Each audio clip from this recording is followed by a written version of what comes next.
Hello, happy Friday, friends. This is actually my third time recording this video because I thought it was Monday. So, that shows you where my brain is at, and I absolutely need to say our Kids on Course motto to get focused to read this chapter to you. So, will you guys join in with me? If you are new here, all you have to do is repeat back what I say. I am smart. I believe in myself. I am a great kid.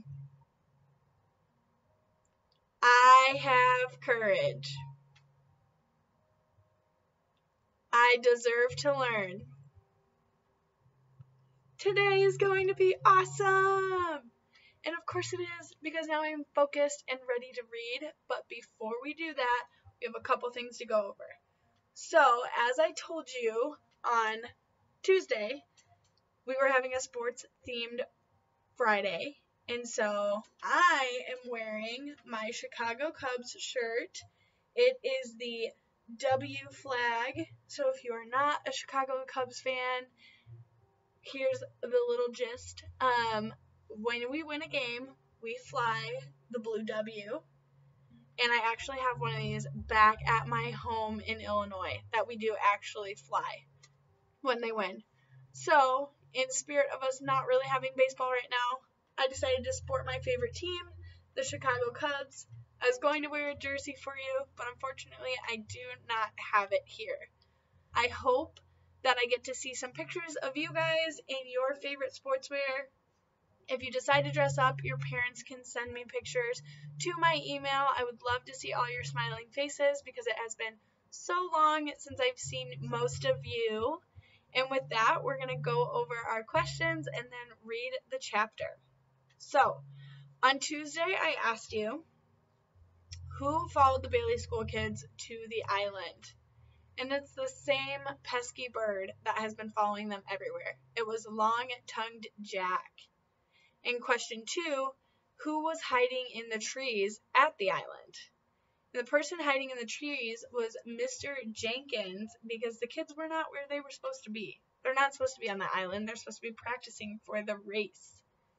So with that being said, I have a couple new questions for you for this chapter that you can be listening for, and then we'll go ahead and read because it's a pretty short chapter today.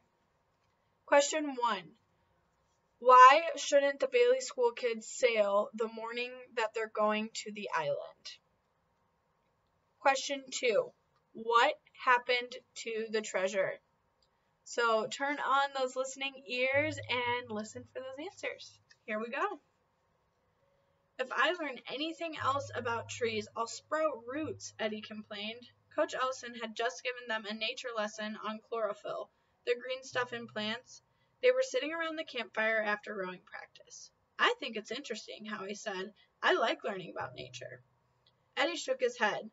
I might have known you'd be a green freak. Who needs plants anyway? You do, Liza told him. Everything on Earth depends on green plants in some way or another. I need green plants like a fly needs bug spray, Eddie told her. Melody rubbed her arms. I'm so tired from rowing. My arms feel like limp tree limbs. Like those weeping willow tree branches where the treasure is buried, Liza nodded. Yeah, I could use some of that chlorophyll myself, Melody laughed. Would you guys stop complaining, Howie said. I want to know what we're going to do about the treasure. We're going to get it, Eddie said. Liza stood up and dusted off her shorts. Don't you remember teacher's warning, she said. I'm not worried about that old hairball, Eddie bragged. We'll meet first thing tomorrow and dig up the treasure. The next morning, the kids met behind Cabin Grey Wolf. The sun was just coming up and the sky was blood red. We'd better not go, Liza whimpered. Look at the sky. Howie nodded his head. Red skies at morning, sailors take warning. We're not sailors, Eddie told them. We're just kids, but soon we're going to be rich like pirates. But we'll miss the race against the Sheldon Sharks, Melody said. Mr. Jenkins said the team was depending on us. What's more important, Eddie snapped, a flimsy blue ribbon or a chest full of gold? Liza, Melody, and Howie nodded their heads. The 4 kids silently walked down the trail to the dock. With their life jackets on, they paddled out to the island. The treasure's this way, Eddie pointed, as they pulled the boat onto shore. He led the way through the trees. I bet it's a huge chest filled with diamonds and rubies, Melody giggled. The 4 kids stopped in front of the carved tree. This is it, Howie said. It was it, Eddie gulped. In front of the tree was a big empty hole. Melody dropped to her knees and checked the ground. It's gone all right, but check out these paw prints. And we can see Melody searching the hole where the treasure used to be, and you can see all those paw prints around. Think about who might have taken the treasure. They look like dog tracks to me, Howie said. Or wolf tracks, Liza said. Don't forget, Mr. Jenkins saw us here yesterday. That stinky werewolf stole our gold, Eddie yelled, but he got deathly quiet when he was interrupted by the sharp squawk of a parrot overhead. That is all for Chapter 10. I know it was super quick. So, before we go, we're going to go over our questions, and I have one announcement, and you guys can go for your Friday. So, question 1. Why shouldn't the Bailey School kids sail the morning that they're going to look for the treasure?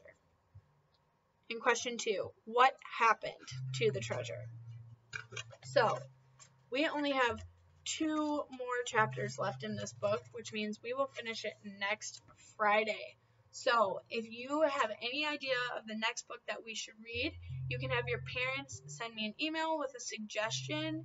And if I don't get any, then I will just continue to plan to read the Bailey School Kids series because I have a bunch of these and they are so good.